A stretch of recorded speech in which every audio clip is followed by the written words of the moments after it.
1948. The Second World War had just ended. Governments were determined that the past should not be repeated. Avoiding war meant also avoiding the economic mistakes of the 20s and 30s. In erecting trade barriers, people thought they were protecting their economies, but as trade dried up, the result was economic ruin. So in 1948, the whole political and economic system needed to be overhauled.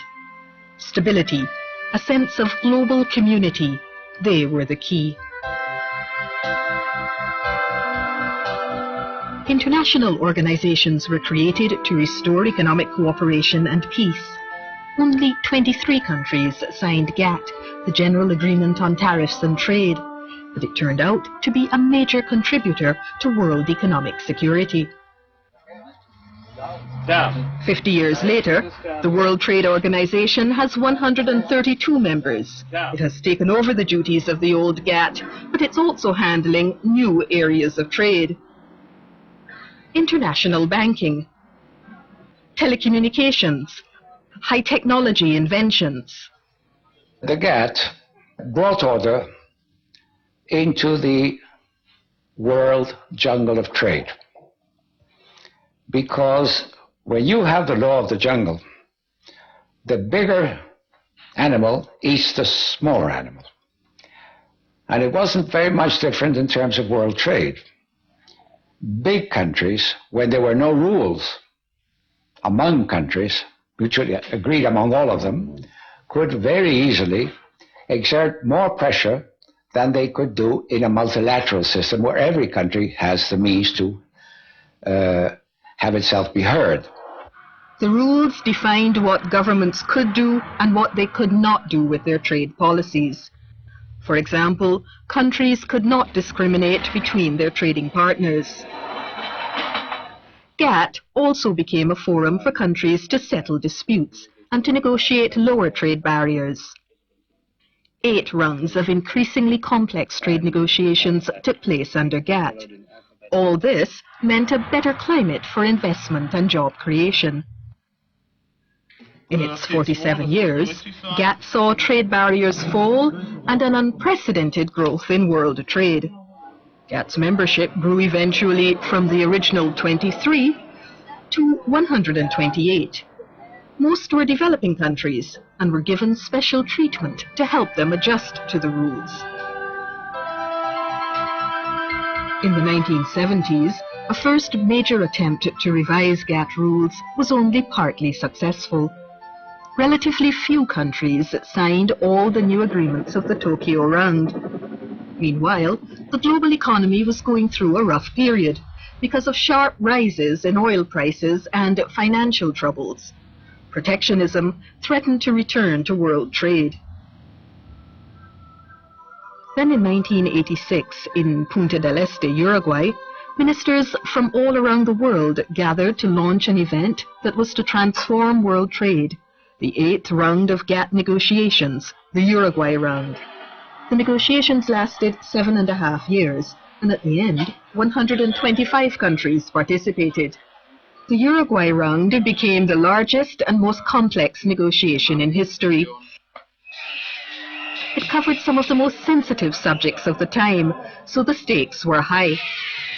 There is a sense at the same time of crisis, but also a very responsible answer to this situation and a collective wish to see the multilateral system control the situation. During that time, the world went through even more political and economic changes. The walls were coming down in Eastern Europe and the former Soviet bloc. These economies were turning to market forces and international trade. More and more developing countries also realized that they could gain substantially by opening up their markets and participating more fully in world trade. Finally, when ministers gathered in Marrakesh in April 1994, they had before them an agreement that represents the most far-reaching reform of the trading system since GATT's birth. The Uruguay Round Agreement is complex, but it can be summed up in two important achievements. The first is the creation of a new organization with full legal status, the World Trade Organization. I believe it is indispensable from both an economic and a political perspective that the World Trade Organization should have the role that is foreseen for it in the concluded Uruguay round negotiations. Without that, the world into which we would be rapidly moving would be a divided world of conflicting blocs and countries with spheres of influence seeking the type of advantage over each other that has in the past led to wars and conflict. The second achievement is that the World Trade Organization's agreements form a single package with unprecedented broad coverage. The first major reform of trade in agricultural products. The gradual elimination of long-standing restrictions in textiles and clothing. A further substantial reduction of tariff levels. The first international trade rules for services and intellectual property. I conveyed your message. And a more effective means of settling disputes. The WTO agreements were agreed by consensus, which means that everybody concurred in them, which means that over 100 countries that participated in the Uruguay round agreed without any reservation to this whole enormous package. There is flexibility.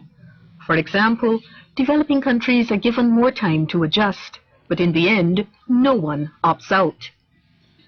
Countries do not lose their sovereignty by joining the World Trade Organization. Basically, the World Trade Organization represents a contract between countries. Now, let's think of an individual. I sign contracts. They definitely constrain my behavior. They limit what I'm going to be able to do. But I do this because I believe that there are offsetting benefits. The Uruguay round ended in 1994, but negotiations did not stop there. In 1996, the Singapore Conference gave them a major boost. As a result, in 1997, 3 new agreements have been reached covering international markets worth trillions of dollars. On telecommunication services, on duty-free trade in a broad range of information technology products such as computers, on financial services such as banking and insurance. Products and services in these sectors will be cheaper, of better quality, and more widely available. Over the coming years, the WTO has several other negotiations to undertake. Many of them are inherited from the Uruguay round. Others were added later. Major new negotiations in agriculture, services, and other subjects are scheduled for the turn of the century. The Uruguay round agreements will be reviewed. All of these are essential to keep the system up to date. In addition, the WTO members are studying competition and anti-monopoly practices, transparency in government procurement, investment, and other issues. They want to see if new rules are needed. World trade is now 15 times larger than it was 50 years ago. In most countries, the trading system has made a vital contribution to economic growth, development, and technical progress. Let's remember that in 1950, the most wealthy country was the United States. The Canadians were behind them. The Europeans were at half that level, and the Japanese at a sixth. And we adopted open policies, and what we saw was convergence. Today, our wage levels are pretty similar all around the developed world. And the same has been true of dynamic developing countries who've adopted open policies and integrated themselves into the world economy. I think that's the great appeal of an open trading system. It's precisely that it is a mechanism for remedying the imbalances and the inequality that we have in the world economy. But alongside the promise, poverty remains. The least developed countries have difficulty tapping into the benefits of the trading system. Into the potential sources My country, which is one of the least developed countries, follows with interest the current process of globalization. We are convinced that this process, if it is well conducted, can stimulate the harmonious growth of the world economy, a growth that can reduce the gap between rich and poor countries. More can be done to help these countries catch up, and more is being done. Recently, 26 countries improved access to their markets for products exported by the least developed countries. Now is the time that we attack the problem of the least developed countries. And I can tell you that it is possible to eliminate poverty. The WTO, the International Monetary Fund, the World Bank, and 3 other organizations are now working together to reinforce development in the poorest countries, give them training assistance, and help them diversify and improve their services and industrial production. The WTO is not an ivory tower. How can public opinion and the private sector influence the WTO process? Through their governments. Governments reflect domestic concerns through negotiations or disputes that they bring to the WTO. Liberalization of world trade has been remarkable in boosting the living standard of populations and creating jobs. It's true there has to be some give and take as companies move their production from one country to another, with perhaps the relocation of jobs in certain countries and job creation in others. But I don't think we can go on indefinitely maintaining a dichotomy by saying, let's do everything at the national level, but we also want everything at the international level. There's a little bit of both. The system does help create jobs. Tous les emplois qui ont été créés durant ces décennies sont dus à la croissance. All the jobs created during this last decade result from economic growth. In their turn, improved wages and standards of living have stimulated growth within companies, which have therefore been pushed into recruiting. Everything is interlinked. Increasingly, the trading system is asked to take into account other broad issues that spill across national borders. I therefore think it's also important for WTO to increase its own ability to learn from the global civil society. This is because the challenges of the next century are the challenges of the last century and the new challenges of the future. We have the challenges of poverty, a problem which is not going away. We have challenges of increasing malnutrition and hunger, but we have new challenges of global warming, of biodiversity. We have challenges which force us to live as one world. The trade rules give governments the freedom to protect their environment, to follow social policies that promote the welfare of their people, and to pursue all these goals through other international organizations if they wish. The task of the WTO is to ensure that these legitimate objectives do not turn into protectionism in disguise. Instead, a new consensus is emerging that trade liberalization and environmental protection are not only compatible goals.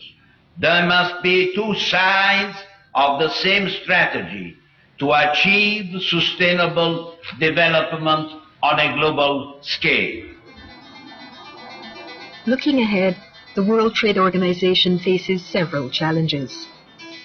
First, to keep pace with new priorities in a rapidly changing international trade environment. Not least, the new information technologies are shrinking time and space. They will have a far-reaching impact on international trade. Second, the WTO has to ensure that the rules are applied in as much of the world as possible. That means bringing new countries into the system, including the few large trading nations that are still outside, such as China and Russia. Third, WTO members want to ensure that regional economic groups that are set up around the world support the global system. And fourth, being global means looking after the interest of the poorest countries so that they can benefit fully from the opportunities presented by a vibrant, up-to-date trading system. And perhaps most important of all is to ensure that the system responds to the aspirations of people in every member country. These challenges cannot be met by imposing policies or values on one another. Well, I think that the main challenge is to build a universal system, a system which includes all the nations of the world, inside a rule-based system, not a power system, where their relation will be made because of the rules that they have agreed together and not because of their power relations. This is certainly a very revolutionary objective.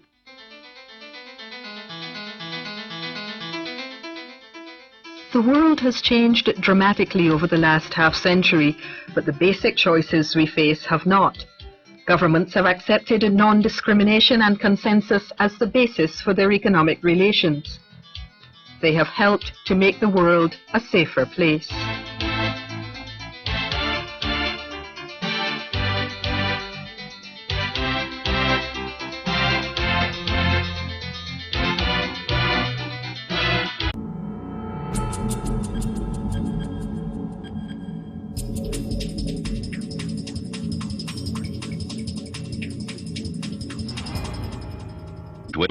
In their turn, increased wages and standards of living stimulated growth within companies, which have therefore been put